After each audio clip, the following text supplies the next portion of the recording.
Okay guys, ini adalah CDI Cozy siap mapping. Ada timing kuda, laptop exhaust berapi. Yang order dapat full set macam ni. Dapat CD untuk install aplikasi, dapat stiker sementara stok masih ada, dapat CDI full set ikut jenis model motor kawan-kawan. Lepas tu dapat wire USB untuk mapping. Seterusnya kawan-kawan dapat butang mod, okay, untuk tukar-tukar mod. Waktu berhenti motor boleh tukar-tukar mod, waktu jalan pun boleh tukar-tukar mod, tiada masalah. Jadi kawan-kawan tekan je. Jadi ni order daripada WhatsApp oleh Puan Siti Nazwah 7846, nombor akhir telefon owner sebagai rujukan. Dia order untuk PNP Modenas GT128. Ni motor ada nak sempit punya bukan kaleng-kaleng. Okay, jadi jom kita tengok mapping owner. Kita check kan sebagai confirmation. Okay, dia dah bunyi, masuk aplikasi, connect kan, reading data. Mod 1 mod highway untuk main jauh, okey. Untuk elak daripada enjin panas, tekan mod 1 untuk main 2 kilo ke atas. Mod nombor 2 timing kuda bunyi seketul-seketul, okey. Yang ni untuk guna waktu berhenti motor saja. Tinggikan screw timing carburetor, anggaran 2000 rpm untuk aktifkan bunyi timing kuda. Bunyi dia pom pom pom macam tu, okey. Guna waktu berhenti motor saja. Mod nombor 3 letup api low, okey. Cara guna dia rem je out throttle. Dia dah letup tu. Pastikan nak api dia keluar, kawan-kawan pakai exhaust racing cutting standard atau exhaust open yang sesuai, okay? Supaya api jelas keluar. Kalau pakai exhaust standard susah keluar. Kalau pakai exhaust racing yang tak sesuai pun dia payah juga keluar api. Jadi kena pakai exhaust yang sesuai, okay? Mod nombor 4 sebu helikopter.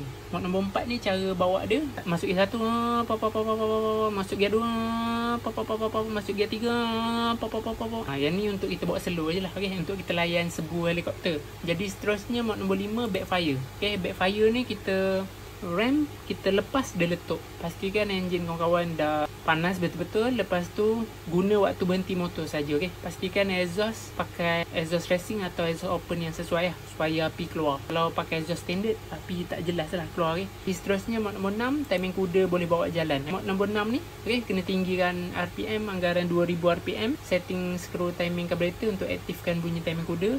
Okey, nak bawa jalan dia, kawan-kawan kena tekan lah kelas. Okey, main kelas untuk low RPM, okey. Supaya tak mati lah. Tak boleh pulas terus. Kalau pulas terus dia tu mati, okey. Jadi kena main kelas. Sama ada pakai kelas kaki ataupun kelas tangan, okey. Mudah kelas tangan lah, okay? Kalau kelas kaki kena biasakan lah. Kita tekan kelas, dia dah gerak lah motor, dah jalan laju sikit, lepas kelas, tak ada masalah, tak mati lah. Ada waktu low RPM lah. Waktu slow dia mudah mati.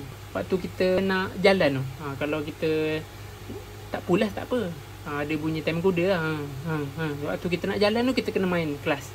Sama ada kelas kaki atau kelas tangan, okay? Untuk elak daripada motor mati lah. Jadi seterusnya mod nombor 7 letup api power. Jadi yang ni kawan-kawan rem out throttle, keluar api, okay? Api yang besar lah, limit RPM 5000, okay? Pastikan kawan-kawan pakai exhaust racing cutting standard atau exhaust open yang sesuai untuk api jelas keluar, okay? Kalau tak sesuai dia tak keluar juga. Kalau pakai exhaust standard, api susah juga keluar. Jadi kena pakai exhaust racing yang betul lah. Mod nombor 8 mod race main dekat dan mod daily. Yang ni sesuai untuk kita main race main dekat, untuk kita tahu motor kita boleh pergi berapa GPS, pick up top speed tu berapa power dia boleh pergi. Tekan mod nombor 8. Untuk mod race main dekat bawah 2 kilo, okay? Atas 2 kilo untuk jaga enjin supaya tak panas melampau, kawan-kawan tekan mod nombor 1. Jadi sesuai juga untuk main ladang ke sprint test, tekan je mod nombor 8 ni. Dia akan menghasilkan power yang sebenar ikut spek kawan-kawan. Kalau kawan-kawan pakai spek standard, dia akan hasilkan maksimum pick up dan top speed untuk spek standard. Kalau kawan-kawan pakai blok 53 ke, 56 ke, 70 ke, 80 ke, 90 ke, dia akan hasilkan maksimum pick up dan top speed ikut blok kawan-kawan, okey. Tekan je mod nombor 8. Mod nombor 8 sesuai juga untuk bawa daily lah, bawa harian pergi kerja, okey. Bawa seslow, santai lah, laju sekejap tak ada masalah. Tekan je mod nombor 8. Jadi kita nak keluar off kan, tekan pangkah, tekan yes, okey.